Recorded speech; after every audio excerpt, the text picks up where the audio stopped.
अस्सलाम वालेकुम। मैं हूं निसार अहमद और आज के इस सेशन में हम पढ़ेंगे कॉमन ऑपरेटर इन सी शार्प।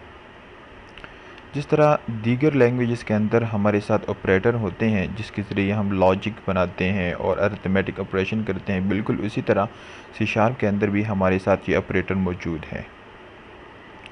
इसमें हमारे साथ है असाइनमेंट ऑपरेटर, जिसके लिए हम ये साइन यूज़ करते हैं सिंगल इक्वल टू। इसके ज़रिए हम किसी भी वेरिएबल में वैल्यू असाइन करते हैं। फॉर एग्ज़ाम्पल यहाँ पर मैं एक वेरिएबल लेता हूँ and i is equal to 10। तो ये इस वेरिएबल के अंदर मैंने वैल्यू रखी। और फॉर एग्ज़ाम्पल बूल एक और वेरिएबल है, bool b is equal to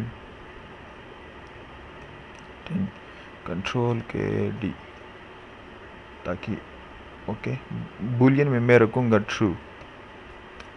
तो ये इसमें इसको इस वेरिएबल में मैंने वैल्यू असाइन कर दी। ओके, इसको हम कहते हैं असाइनमेंट ऑपरेटर। इसके अलावा हमारे साथ जो है अरिथमेटिक ऑपरेटर है। अरिथमेटिक ऑपरेटर के अंदर हमारे साथ प्लस, माइनस, मल्टीप्लिकेशन, डिवीजन और मॉडुलस। ओके, तो फॉर एग्ज़ाम्पल अगर मेरे साथ एक इंटीजर है न्यूमरेटर इज इक्वल टू 10, दूसरा इंटीजर है डिनोमिनेटर इज इक्वल टू 2, और एक और मैं रिज़ल्ट वेरिएबल डिक्लेयर करता हूँ और उसमें मैं क्या करता हूँ कि न्यूमरेटर डिवाइड बाय डिनोमिनेटर, और इसके रिज़ल्ट को मैं प्रिंट करता हूँ। तो मेरे साथ रिज़ल्ट में आ रहा है 5। ओके, और अगर मैं इसका रिमाइंडर देखना चाहता हूँ तो फिर मैं क्या करूँगा, कंट्रोल F5, तो इसका रिमाइंडर मेरे साथ आ रहा है 0। इसके अलावा हमारे साथ होते हैं कंपैरिजन ऑपरेटर। तो कंपैरिजन ऑपरेटर में हम क्या करते हैं 10, और फिर मैं इसको चेक कर रहा हूँ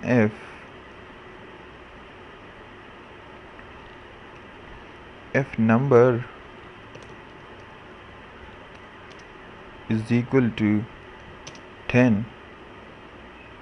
okay, if number is equal to 10, तो देखिए ये मुझे रिस्ट्रिक्टली में एरर नज़र आ रहा है।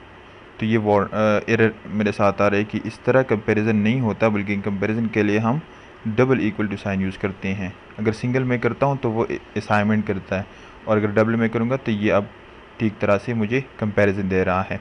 ये एक्सप्रेशन क्या करता है, ये मेरे लिए ट्रू या फॉल्स इवेलुएट करेगा। तो इसमें यहाँ पर ये क्या है, नंबर इज इक्वल टू 10, तो ऊपर देखे 10 है, तो ये हमारे लिए ट्रू रिज़ल्ट देगा। ये एक्सप्रेशन ट्रू रिज़ल्ट देगी हमारे साथ।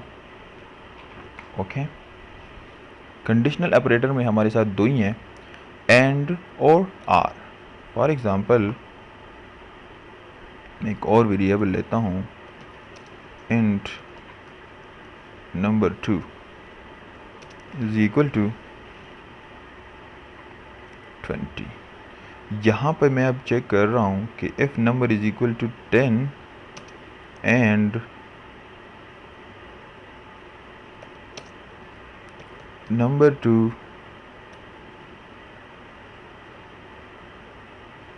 इज इक्वल टू 20, तो फिर मेरे लिए क्या करो, मेरे लिए ये मैसेज प्रिंट करो हेलो, कंट्रोल F5। तो देखिए मेरे साथ हेलो प्रिंट आ गया। क्यों? एंड ऑपरेटर क्या करता है हमारे साथ, एंड ऑपरेटर का काम ये होता है कि ये दोनों साइड जो हमारे साथ एक्सप्रेशन होते हैं, एक एक्सप्रेशन ये है और दूसरा एक्सप्रेशन ये है, ये दोनों हमारे साथ ट्रू होनी चाहिए। तो ये नंबर इज इक्वल टू 10, तो ये भी ट्रू है, और नंबर 2 जो हमारे साथ 20 है, तो ये भी ट्रू है। तो इसलिए ये पूरा एक्सप्रेशन हमारे साथ ट्रू एवेलुएट कर रहा है, तो फिर हमारे साथ ये वाला एक्सप्रेशन एग्जीक्यूट होगा। अगर इसमें कोई भी जो है ना हमारे साथ फॉल्स आता है, तो फिर ये एज अ होल पूरा एक्सप्रेशन जो एंड का एक्सप्रेशन है ये हमारे साथ फॉल्स रिज़ल्ट देगा। फॉर एग्ज़ाम्पल यहाँ इस 10 के बजाय मैं इसको 9 करता हूँ, तो ये number is equal to 10 no, ये एक्सप्रेशन हमारे साथ फॉल्स आ रहा है, ठीक है। तो ये हमारे साथ फिर एग्जीक्यूट नहीं होगा, लिहाजा इसको मैं एग्जीक्यूट करता हूँ कंट्रोल F5, तो मेरे साथ वो लाइन प्रिंट नहीं हो रही। इसके अलावा हमारे साथ दूसरा जो ऑपरेटर है वो और डबल पाइपलाइन। और का क्या मतलब है, इसका मतलब है कि इसमें अगर ये वाला एक्सप्रेशन ट्रू रिजल्ट देता है या ये वाला एक्सप्रेशन हमारे साथ ट्रू रिजल्ट देता है, तो अगर इसमें एक भी ट्रू है तो मेरे साथ ये वाला लाइन एग्जीक्यूट होगा। एज अ होल ये एक्सप्रेशन पूरे का पूरा मुझे ट्रू रिजल्ट देगा, ठीक है। फॉर एग्जांपल इसमें अब ये तो फॉल्स है, एंड में ये फॉल्स था तो उसने तो एज अ होल पूरा एक्सप्रेशन फॉल्स आ गया, लेकिन इसमें ये फॉल्स है और ये ट्रू है। सिर्फ इसमें शर्त ये है कि कोई भी एक हमारे साथ और का जो दूसरे पार्ट है उसको कम से कम इसमें एक को जो है ना ट्रू होना चाहिए। फॉर एग्जांपल कंट्रोल F5, तो ये मेरे साथ ये प्रिंट कर रहा है अभी हेलो,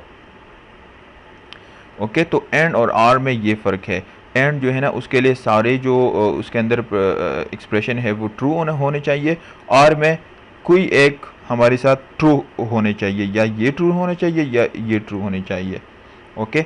तो ये हमारे साथ पूरा जो एक्सप्रेशन बनता है यहाँ से यहाँ तक ये हमारे साथ ट्रू रिज़ल्ट देगा, और इसमें एक भी फॉल्स है तब भी ये हमारे साथ ट्रू रिज़ल्ट देगा और के अंदर, ओके।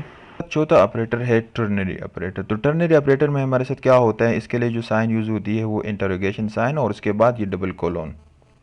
फॉर एग्जांपल मेरे साथ एक इंटीजर है एंड इज इक्वल टू 10, मैं एक और वेरिएबल डिक्लेयर करता हूँ बूल is number 10, okay.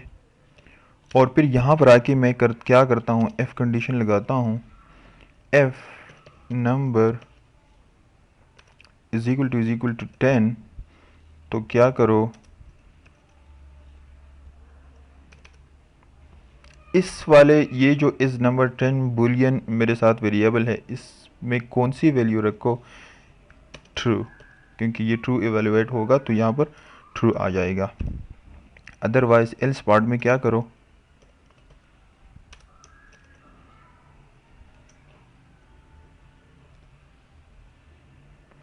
Else part में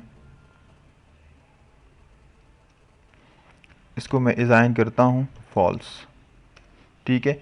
अब अगर ये नंबर इज इक्वल टू 10 है तो इसमें ट्रू वैल्यू आएगी, और अगर फॉल्स है तो इसमें एल्स वाला पार्ट एग्जीक्यूट होगा और यहाँ पर फॉल्स आएगी। और इसको मैं इस नंबर, अच्छा इसको यहाँ से बाहर रखना चाहिए, कंट्रोल F5, ओके। तो नंबर इज इक्वल टू 10 और उसके अगेंस्ट ट्रू आ रहा है ये वाले इस एक्सप्रेशन में, ओके। तो ये मेरे साथ टोटल अगर आप देखें तो 1 1 2 3 4 5 6 तकरीबन 6 लाइंस आ रही मेरे साथ, ओके। अब इस पूरा जो कोड है इसको मैं कन्वर्ट करता हूँ टर्नरी ऑपरेटर के ज़रिए, ओके। तो टर्नरी ऑपरेटर किस तरह होगा, फॉर एग्जांपल ये मेरे साथ वेरिएबल है, तो इस वेरिएबल को मैं क्या करता हूँ, इसमें वही वैल्यू रखता हूँ जिस तरह नीचे मैंने इस number is equal to true इस तरह डिज़ाइन किया, इसको मैं डिज़ाइन करता हूँ टर्नरी ऑपरेटर के ज़रिए। तो क्या करता हूँ कि यहाँ पर एक एक्सप्रेशन लिखता हूँ, वही एक्सप्रेशन जो हमने यहाँ पर लिखा था, ओके। इस एक्सप्रेशन को मैं उठाता हूँ यहाँ पर लिख लेता हूँ, ओके। उसके बाद मैं इंटरोगेशन साइन लगाता हूँ। तो अगर ये एक्सप्रेशन मेरे साथ ट्रू इवेलुएट होता है तो फर्स्ट क्या करूँ, इसको ट्रू,